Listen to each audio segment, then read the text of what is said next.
Hi everyone, whether your home could be affected by floods, hurricanes, fires, earthquakes, or tornadoes, it's always a good idea to prepare for emergencies to keep your family safe.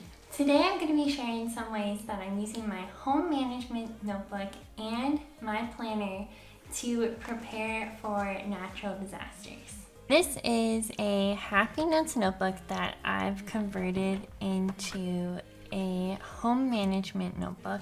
I have the calendar for any sort of activity that my family is doing written down on here. And then under the last tab, I'm reserving this for safety. In 1994, the Northridge earthquake in California killed 58 people, injured 9,000, and cost $49 billion. The big one along the San Andreas Fault is expected to be at least 44 times stronger than Northridge. 270,000 people are expected to be displaced from their homes, and 1,800 deaths are predicted. So to keep my family safe, there are some actions I can take now that my Happy Notes notebook can assist me with.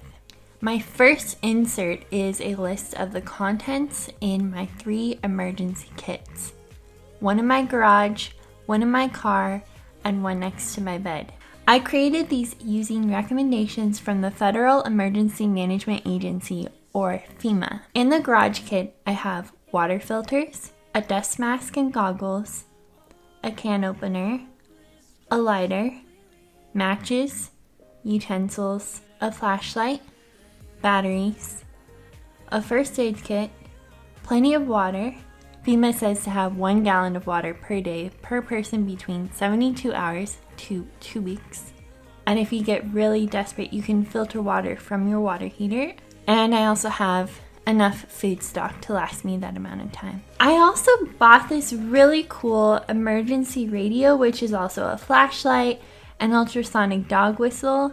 It can charge cell phones, and it has some other cool features. So I'll link it down in the description below for those of you who are interested. In the car kit, I have a flashlight, shoes with socks, a jacket, a map book, a first aid kit, food, and some water. In the kit under my bed, in case there is broken glass, I have shoes and protective gloves. And I also have a flashlight with backup batteries. So this insert lists all of these items that I want to make sure I have in my kits at all times. The second insert is for emergency information. It has the phone number for an out-of-state contact who will act as a point of contact in case my family is not in the same place during a natural disaster. It also lists items that I always want to keep on hand. So for example, we want to keep an extra propane tank. We want working batteries, and we want to keep our car's gas tanks filled a quarter to a halfway at all times. Below that, I wrote some instructions for what to do after the earthquake happens. We need to shut off the gas if we are suspicious of a gas leak. We want to systematically use the food in the fridge first, the freezer second, and the deep freezer third, etc. So this insert is really just a reference point to remind me of things that I need to have on hand, and also what I need to do after the event of a natural disaster. The third insert is a rotation schedule to make sure that the water, the food, and the batteries don't expire.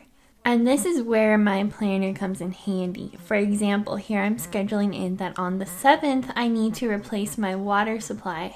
By replace, I mean we will drink this water supply and buy new water to go in its place. We're not just throwing it out.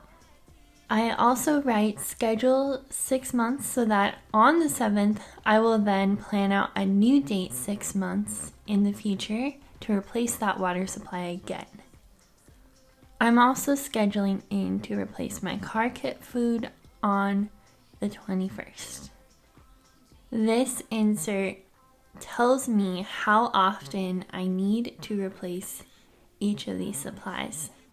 And I use my planner in conjunction with this insert to make sure that happens within that amount of time.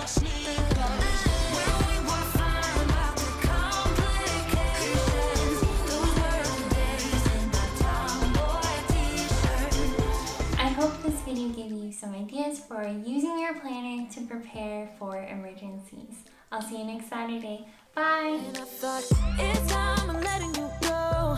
This time I know it for sure.